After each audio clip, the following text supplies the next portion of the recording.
Para empezar la sintonía, lo primero es hacer el disco maestro o máster. Este disco está hecho de aluminio y será el núcleo del máster.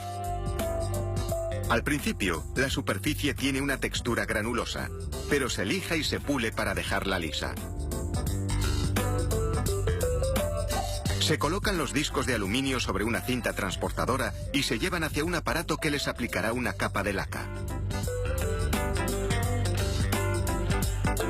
El disco entra en la cortina de pintura. Una laca de nitrocelulosa cae de una abertura fina y larga, formando un velo o cortina. El disco pasa por la cortina y recibe la capa de laca. Unos rodillos con rasquetas eliminan el sobrante. Esa laca se reutilizará.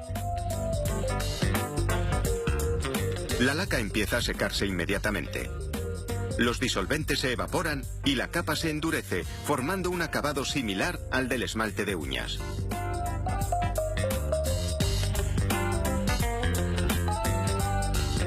En esta zona de inspección, los operarios examinan todos los discos lacados en busca de golpes, polvo o agujeros. No se toleran ni la más mínima imperfección. Por eso el índice de rechazo es alto, sobre el 50%. Los discos rechazados se reciclan. Los másters buenos se cantean con un borde de plástico. Eso impedirá que se rocen cuando se apilen y se dañe el acabado. A continuación, se coloca el disco sobre una perforadora hidráulica que hace un agujero en el centro. Después se coloca sobre un mandril. Un brazo robótico desliza un anillo de plástico por el mandril, depositándolo alrededor del agujero central del disco. Al igual que el borde de plástico, el anillo también sirve para separar los discos. Los másters ya están preparados para viajar al estudio.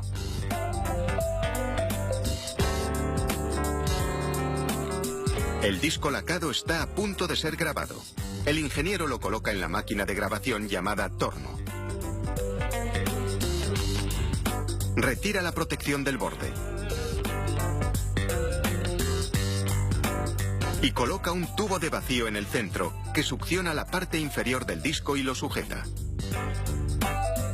El ingeniero mueve la cortadora y un microscopio sobre el disco. Baja la cortadora sobre el borde exterior del disco y hace un corte de prueba. Coloca un microscopio justo sobre la ranura de prueba y la observa. Realiza ajustes en el corte y ya está listo para grabar. El torno corta el surco de entrada y comienza la música. La cortadora con punta de zafiro graba el sonido en el disco. De principio a fin, la grabación será un surco continuo.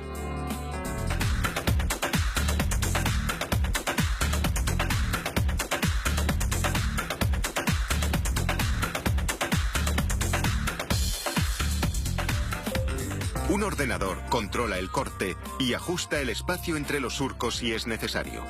Una pequeña aspiradora se lleva los residuos a medida que la cortadora hace los surcos.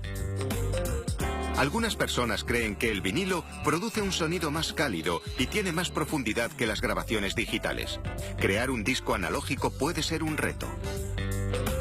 Para producir los bajos, la cortadora tiene que hacer surcos grandes y amplios que ocupan mucho espacio. Y aunque los surcos pueden tocarse, no pueden cruzarse. Al final de la grabación, la cortadora se levanta y el disco maestro ya está listo para la inspección. Si es aceptable, el ingeniero coloca una plataforma estabilizadora sobre él y graba un número de serie único sobre el lacado. Pronto, este disco maestro dejará huella.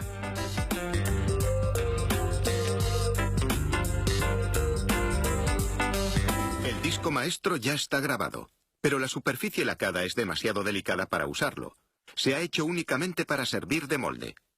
Literalmente, tendrá que ser presionado para hacer versiones más duras de los surcos grabados.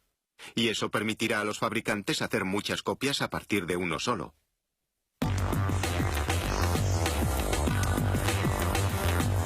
En el siguiente paso, se lava el disco lacado con agua y jabón. Se rocía con cloruro de estaño y plata líquida. El cloruro es un sensibilizador que ayuda a que la plata se adhiera a la laca. Se eliminan con agua los pequeños trozos de plata que no se pegan. En segundos, un lado de la laca se ha convertido en un imponente disco de plata con los surcos intactos. Se añade un metal más apagado al lado plateado para endurecer el disco. Se sujeta a un mandril en la cara inferior de la tapa de un tanque. El disco gira. Se enjuaga una vez más. El agua que está en el tanque es verde porque estas pepitas de níquel se disuelven en ella. Se baja la tapa y se sumerge el disco que sigue girando en la solución. Una carga eléctrica fusiona el níquel y la plata. Y el níquel se deposita en los surcos.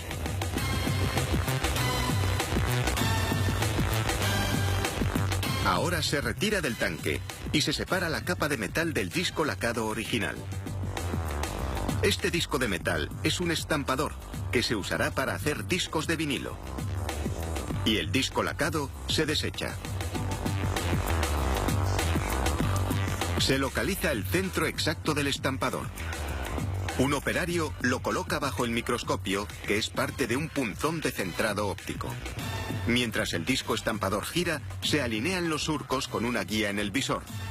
Cuando encuentra el centro, hace un orificio.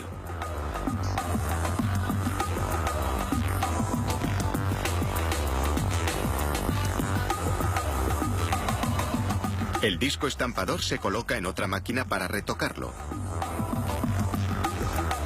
El disco gira y una rueda cortadora retoca el borde, dejando el disco estampador con un diámetro de 32 centímetros.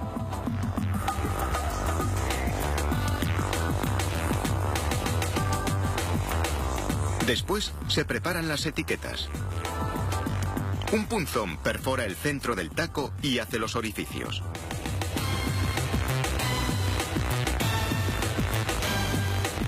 A continuación se colocan las etiquetas en una mini prensa y se suben a otra cortadora que las redondea.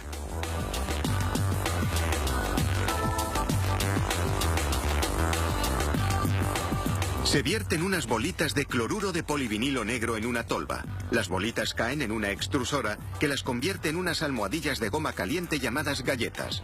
Unos elevadores encima y debajo empujan las etiquetas hacia cada cara de la galleta. Unos dispositivos de succión las sujetan mientras un carril mueve la galleta hacia adelante. Después deja caer la galleta y las etiquetas en la prensa. Dos estampadores montados en la prensa aplican 100 toneladas de presión.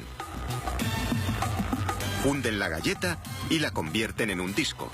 Un ciclo rápido de enfriamiento lo endurece y une las etiquetas al vinilo.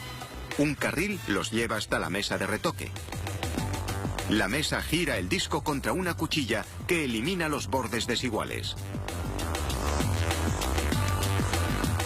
Después, la mesa lleva el disco retocado a la pila de los terminados. Y el proceso comienza de nuevo.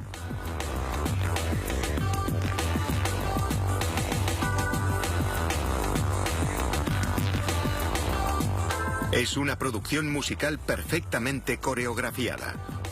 Cuando un disco sale de la prensa, otro ocupa su lugar.